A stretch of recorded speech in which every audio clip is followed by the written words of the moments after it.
What if I told you that in just a few days, something is going to happen to the moon that no human being has ever witnessed in the entire history of our species? Not a myth, not a prediction dressed up in maybes. A real event, timed to the fraction of a second, aimed at a world we have stared at for thousands of years. And this time, nothing on Earth can stop it. Before I take you deeper into this story, do me one small favor. Hit that like button, subscribe to the channel, and share this video with someone who looks up at the moon and wonders. Because what you're about to hear is one of the strangest, most beautiful, and most unsettling stories in modern space history. And I want you here for every second of it. Picture this. 6 mornings from now, at exactly 34 minutes and 32.9 seconds past 6 in the morning, Universal Time, a dead piece of rocket hardware the height of a 5-story building is going to slam into the surface of the moon. Not somewhere in the shadows. Not on the far side where our telescopes cannot look.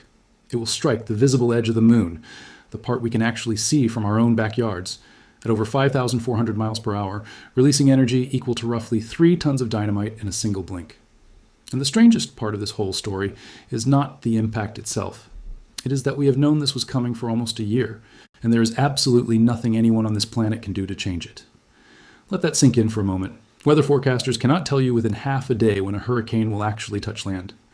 Earthquake scientists cannot give you a date, a month, or even a year. But for this one strange event, a collision between a lifeless rocket and the moon, astronomers have written down the exact time, down to the 10th of a second, 11 months in advance. That kind of precision does not exist anywhere else in nature that we deal with. And every new observation, every new night of tracking, has only made the appointment more certain. For anyone watching from the eastern side of North America, the impact will happen at around 2:34 in the morning on Wednesday, August 5th. For the western part of the continent, that translates to 11:34 the night before. The target sits on the near side of the moon, close to a crater called Einstein, in a stretch of ancient, battered terrain almost right on the western edge of the moon as we see it from Earth. That single detail, the location, matters more than almost anything else in the story. Because the last time a piece of human junk was known in advance to hit the moon, it struck the far side, completely hidden from every telescope we have. This time, it is happening right where we can look. No one alive today has ever watched a predicted human-made object crash into the moon. Not your grandparents, not their grandparents. Not a single person in recorded history. Next Wednesday morning could be the first time it ever happens. And here is the part that quietly unsettles me the most. The entire machine of modern spaceflight, every agency, every mission control room, every tracking network humanity has ever built, can do exactly one thing about this. Watch. To understand why we are so powerless in front of something so predictable, you need to know what this object actually is. It has a boring catalog name, 2025010D, but its story is anything but boring. It is the upper stage of a SpaceX Falcon 9 rocket that lifted off on January 15th of 2025. That launch carried 2 commercial moon landers into space at the same time. One of them, called Blue Ghost, actually made history when it touched down in an ancient lunar sea in March of 2025, becoming the first fully successful commercial moon landing ever attempted. The other lander, called Resilience, went silent about 90 seconds before touchdown and crashed on the surface. But the rocket stage that pushed both of them toward the moon had no such destination. Its job was to deliver, not to arrive. Once it finished its work, it was simply left in a strange, stretched-out orbit around Earth. That orbit swung out as far as 510,000 kilometers away, then swung back to about 220,000, taking 26 days to complete a single lap. And here is where the danger quietly began. The moon orbits our planet at around 385,000 kilometers. The rocket's path crossed that same distance twice on every single loop. For 18 months, the rocket and the moon kept passing near each other, missing, brushing close, sliding by. Close pass after close pass, nothing more. That is worth pausing on because the collision was never guaranteed. Many near misses came and went, and each one reshaped the orbit ever so slightly. What finally locked the rocket onto a path straight into the moon was not a broken engine or a strange maneuver. It was sunlight. Yes, sunlight. The same gentle, invisible push of light itself, pressing on the tumbling metal for months, slowly nudging a dead machine toward a world it was never meant to touch. On August 5th, for the first time ever, the rocket and the moon will finally arrive at the same crossing point at the exact same moment. The other pieces from that same launch met much cleaner endings, and that makes this one feel even stranger. The canister that held the 2 landers together fell back into Earth's atmosphere and burned up over the southern tip of South America. The landers reached the moon on purpose. Only this one rocket stage was left with no plan at all, drifting in an orbit no one managed, on a path nobody owned. It has been dead hardware for over a year and a half. No power, no fuel, no thrusters, no radio. Every single meter of its journey since then has been shaped by exactly two forces, gravity and sunlight. And now those two quiet forces have handed us one of the most extraordinary appointments in the history of spaceflight. The rocket itself is about 12 meters long and 4 meters wide. Think of a 5-story building lying on its side, mostly hollow, made of a lightweight aluminum lithium alloy with a single Merlin engine bolted to the end. Depending on which team of scientists you ask, it weighs somewhere between roughly 3,900 and 4,900 kilograms.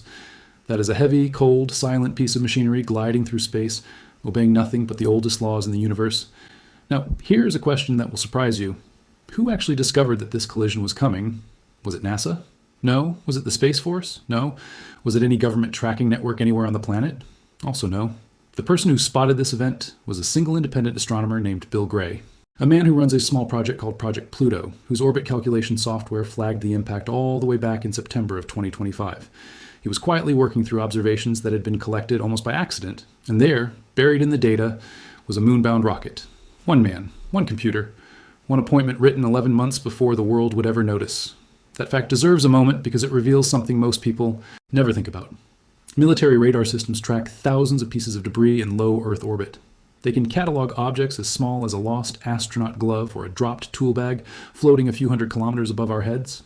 But radar has a cruel rule.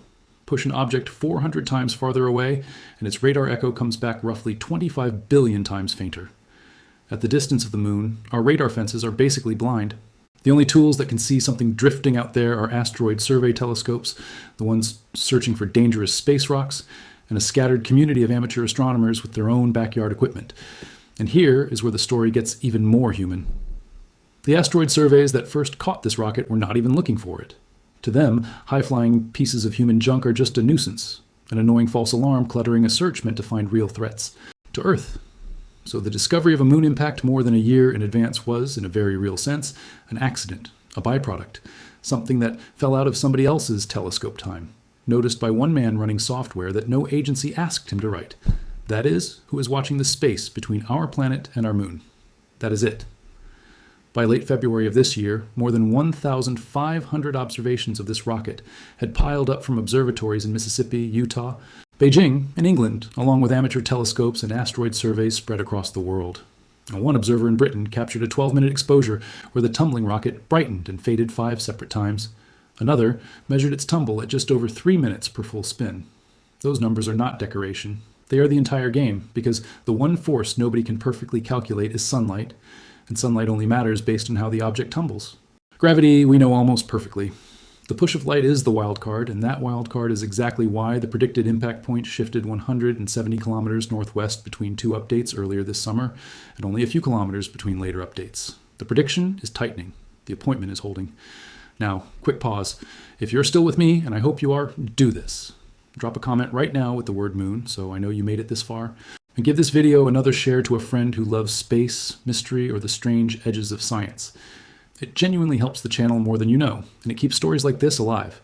So why can nothing be done? Not because of physics, because of absence. There's no engine burn coming because the rocket has no fuel to burn. There's no command to send because the rocket has no radio to hear it. And there's no rescue mission being launched.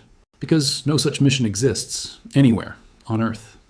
No agency, no treaty, no government office anywhere in the world has been given the job of watching, managing, or cleaning up dead rockets floating in the space between Earth and the moon.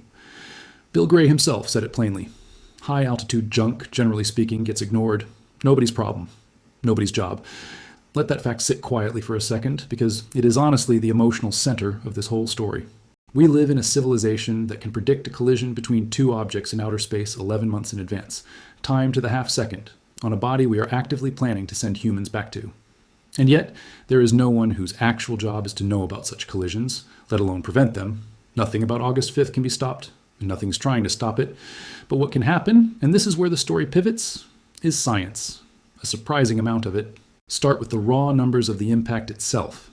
At 2.43 kilometers per second, carrying up to 4,900 kilograms of dead metal, this rocket will strike with roughly 14.5 billion joules of kinetic energy.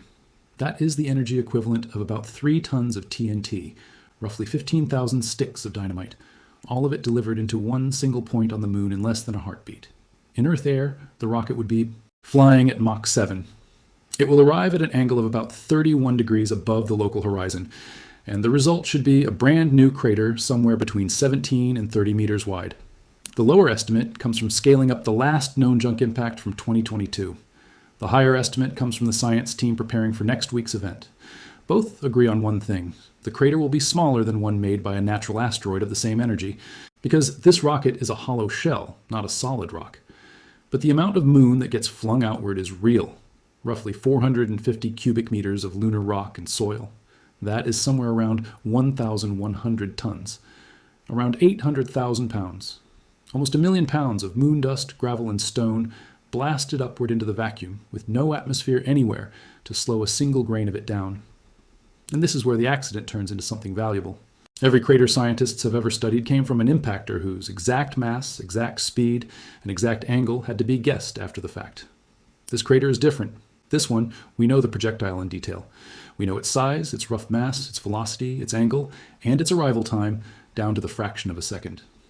That makes this fresh scar near the Einstein crater a rare calibration point for the equations scientists use to understand impacts on every world in the solar system, including the equations behind planetary defense, the same math that would tell us what an incoming asteroid might do to a real city on Earth. In other words, a dead rocket is about to give an entire field of science a free experiment. 800,000 pounds of moon rising off the surface on a schedule humanity wrote itself more than a year in advance. That does not happen. Until now. But the question that decides whether next week becomes a global spectacle or a quiet footnote in a scientific paper is a simple one. Will anyone actually see it? And the answer, honestly, splits into two very different pieces. There is the flash, and there is the cloud. Let me be honest with the disappointing half first. The flash of light at the moment of impact will almost certainly be invisible from Earth. The reason is brutally simple. The impact spot will be in full lunar daylight. No impact flash has ever been convincingly seen against the bright, sunlit surface of the moon, not even by the best professional observatories. And this rocket is slow, at least by lunar standards. Real meteoroids slam into the moon at 10 kilometers per second and higher, sometimes past 70. The share of impact energy that turns into visible light grows sharply with speed. At only 2.4 kilometers per second, this rocket is at the very bottom of that scale, and its dim glow will be buried in daylight. The physics is straightforward. An impact flash is thermal light. It is vaporized rock and metal, briefly glowing white-hot before cooling. The faster the impact, the hotter and brighter that glow. Impact heating rises with the square of velocity, so a natural meteoroid moving at 20 kilometers per second delivers nearly 70 times the energy per kilogram that this rocket will.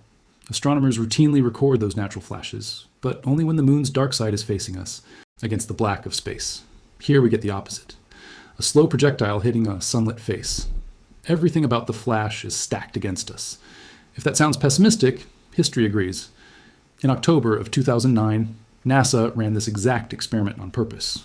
The mission was called L-Cross, and they deliberately steered a spent rocket stage into a crater called Cabeus. They timed the impact for lunar darkness. They aimed some of the largest telescopes on Earth right at the site. And from the ground, they saw nothing.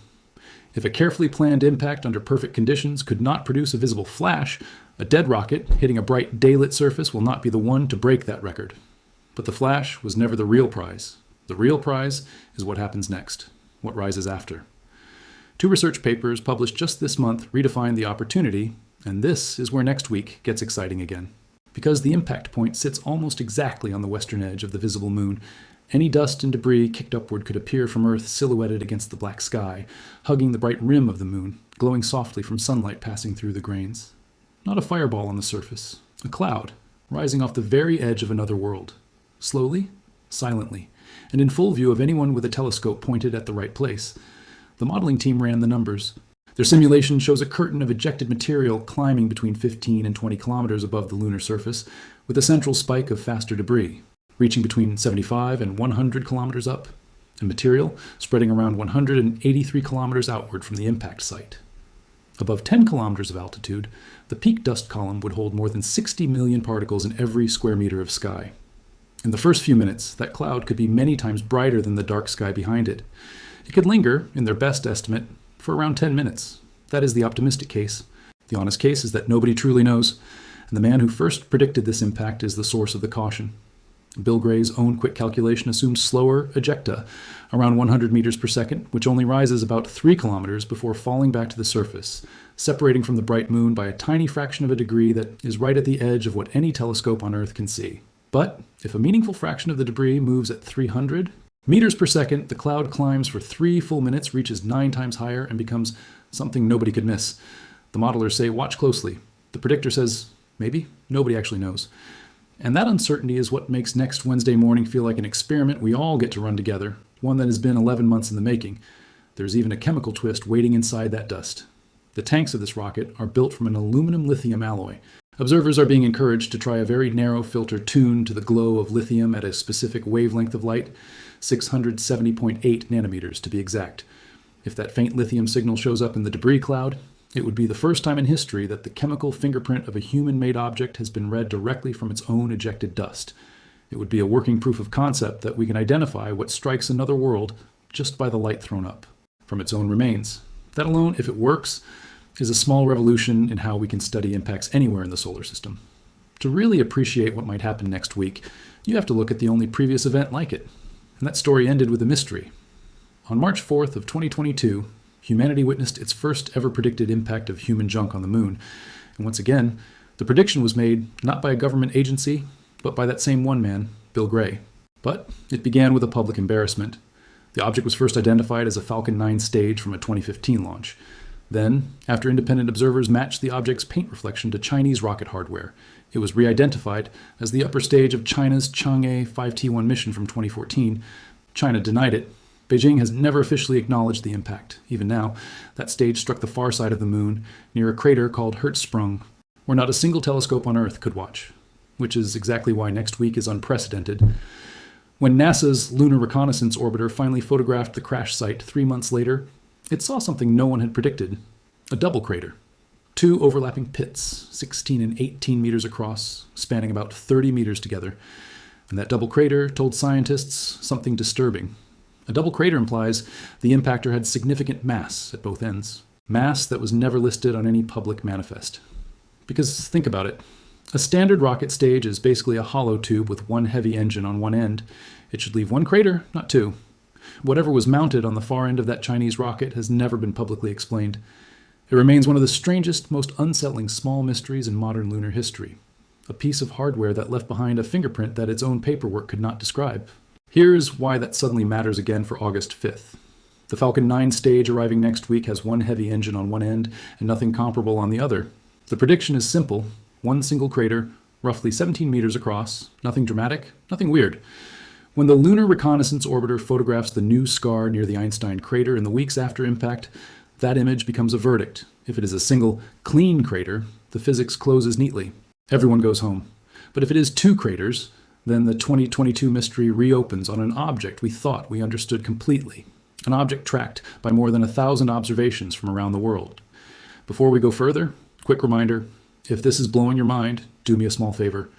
Tap that thumbs up button if you learned something new, drop your best space emoji in the comments, and if you have a friend who thinks the sky is just quiet up there, send them this video. This kind of story deserves to travel. For anyone worried about the moon itself, do not worry. The moon takes hits like this constantly and always has. In the spring of 2024, a natural meteoroid dug a fresh crater on the lunar surface roughly 225 meters wide. That is 10 times the diameter and about 1,000 times the energy of what will happen next week. And nobody on Earth noticed it happen in real time. During the Apollo missions, planners deliberately crashed the upper stages of Apollo 13 through 17 into the moon as part of scientific experiments. The seismometers left behind by astronauts recorded the moon literally ringing like a bell for hours. The moon has been taking punches for 4.5 billion years, and this one is barely a tap.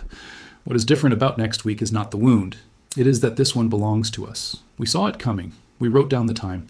We know the shooter. And for the first time ever, we get to sit in the audience and watch. So the collision is basically harmless. It is scientifically valuable. And it brings us back to that quiet, uncomfortable question that keeps hanging in the air of this whole story. If we could see it coming for 11 months, why does the answer to who is handling this keep coming up empty? The reason August 5th cannot be stopped is not a limit of engineering.